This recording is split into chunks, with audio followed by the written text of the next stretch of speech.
Methane emissions from the energy sector remained near a record high in 2023. That's according to a report by the International Energy Agency published on Wednesday. The potent greenhouse gas is responsible for roughly a third of the rise in global temperatures since the Industrial Revolution. Christophe McGlade is the agency's head of energy supply.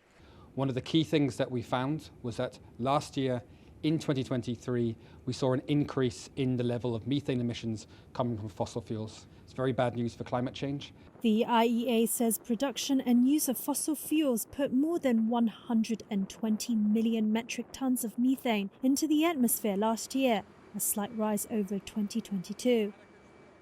Large methane plumes from leaky fossil fuel infrastructure jumped by 50% in 2023 compared with 2022.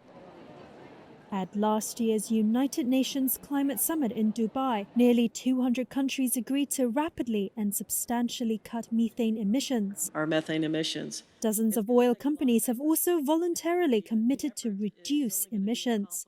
But countries and companies are still significantly underreporting the extent of their oil and gas methane emissions compared with the IEA's latest estimate. The IEA says new satellites could help close that gap.